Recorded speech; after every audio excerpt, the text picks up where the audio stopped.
नमस्कार दोस्तों, सनातन धर्म में एकादशी व्रत का बहुत बड़ा महत्व है। लेकिन क्या आप जानते हैं कि एक ऐसी एकादशी भी है जो साल में नहीं बल्कि पूरे 3 साल में सिर्फ एक बार आती है? जी हाँ, हम बात करें अधिक मास यानी पुरुषोत्तम मास में आने वाली पद्मिनी एकादशी की, जिसे कमला एकादशी भी कहा जाता है।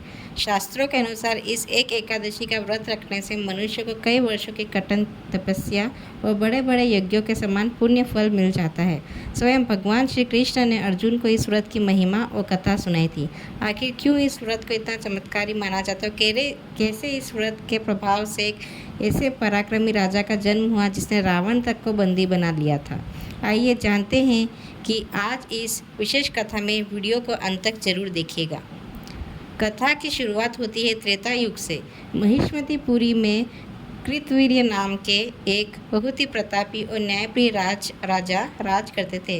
राजा के पास धन दौलत ऐश्वर्य और एक बहुत बड़ा साम्राज्य था।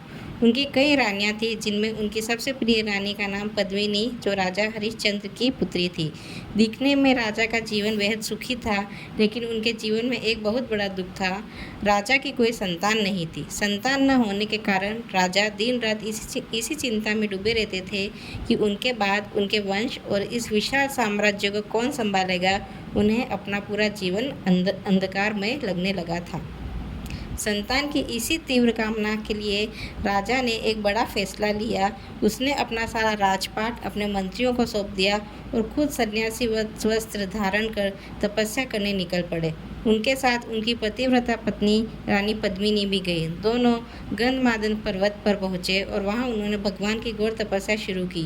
राजा ने 1 या 2 साल नहीं बल्कि हजारों वर्ष तक अन्न जल त्याग कर बेहद कठिन तप किया। समय बीतने के साथ राजा का शरीर पूरी तरह सूख गया, हड्डियों का ढांचा बन गया, लेकिन फिर भी भगवान प्रसन्न नहीं हुए। उन्हें संतान सुख का कोई वरदान नहीं मिला। राजा को इस तरह टूटते देख रानी पद्मिनी का हृदय कांप उठा। अपने पति को इस दयनीय स्थिति में देखकर रानी पद्मिनी मार्गदर्शन के लिए महर्षि अत्रि की पत्नी सती अनसुईया के पास गई। रानी ने माता अनसुईया के चरणों में प्रणाम किया और रोते हुए कहा, हे माता, मेरे स्वामी ने संतान के लिए हजारों वर्ष तक कठोर तप किया, अपना शरीर गला दिया, फिर भी भगवान विष्णु प्रसन्न नहीं हुए। कृपया मुझे कोई ऐसा उपाय बताएं जिससे हमारे सारे कष्ट दूर हो और हमें उत्तम संतान की प्राप्ति हो। सती अनुसुईया ने अपनी दिव्य दृष्टि से देखा, मुस्कुराकर बोली, हे देवी, निराश मत हो। सामान्य वर्षों से अलग हर 3 साल में एक बार मल मास यानी अधिक मास आता है। इस महीने के स्वामी स्वयं भगवान पुरुषोत्तम है। इस मास के शुक्ल पक्ष में जो एकादशी आती है उसे पद्मिनी एकादशी कहते हैं। यदि तुम पूर्ण निष्ठा, नियमों और रात्रि जागरण के साथ इस एकादशी की व्रत करोगे तो भगवान विष्णु अवश्य प्रसन्न होंगे और तुम्हारी मनोकामना पूरी करेंगे। माता अनुसुईया की बात सुनकर रानी पद्मिनी के मन में एक नई उम्मीद जगी। जैसे ही अधिक मास आया, रानी ने पद्मिनी एकादशी का व्रत शुरू किया। उन्होंने दशमी तिथि से ही नियमों का पालन किया। एकादशी के दिन उन्होंने निर्जला और निराहार रहकर भगवान विष्णु की पूजा की।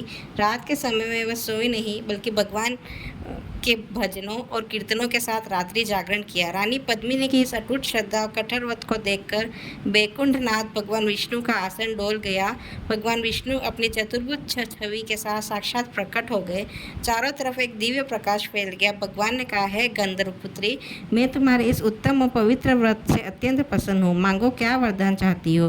रानी पद्मिनी ने हाथ जोड़कर अत्यंत विनम्रता से कहा, है जगत के पालनहार, यदि आप मुझ पर प्रसन्न हैं तो मेरे स्थान पर मेरे पति को वरदान दीजिए। भगवान विष्णु ने राजा की ओर देखा और उनसे इच्छा प्रकट करने को कहा। राजा ने आगे बढ़कर भगवान के चरणों में शीश नवाया और कहा, प्रभु, मुझे एक ऐसा पुत्र दीजिए जो सर्वगुण संपन्न हो, तीनों लोकों में आदरणीय हो, जिसे देवता, असुर या मनुष्य कोई भी पराजित न कर सके और जो केवल आपके सिवा किसी और से न हारे। भगवान विष्णु ने मुस्कुराते हुए कहा, तथास्तु, और वे अंतर्ध्यान हो गए। भगवान के वरदान के प्रभाव से समय आने पर रानी पद्मिनी ने एक अत्यंत तेजस्वी और महाबलशाली पुत्र को जन्म दिया। इस बालक का नाम रखा गया कार्तवीर्य अर्जुन, जिन्हें हम सहस्त्रार्जुन के नाम से भी जानते हैं। यह बालक इतना शक्तिशाली राजा बना कि आगे चलकर जब लंकापति रावण ने अपनी शक्ति के घमंड में आकर महिष्मती नगरी पर आक्रमण किया तो अर्जुन ने रावण को युद्ध में बुरी तरह हराकर बंदी बना लिया और उसे अपनी जेल में डाल दिया था। दोस्तों, यह असाधारण स्मरण शक्ति और विजय किसी और वजह से नहीं बल्कि राजा की माता यानी रानी पद्मिनी के एकादशी व्रत के पुण्य का ही फल था।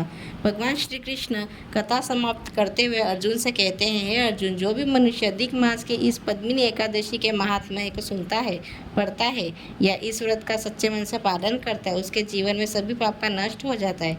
उसे इस लोक में संतान सुख और कीर्ति मिलती है और मृत्यु के बाद वह भगवान विष्णु के परम धाम वैकुंठ लोक को जाता है। तो दोस्तों, यह थी पद्मिनी एकादशी की पौराणिक और पावन कथा।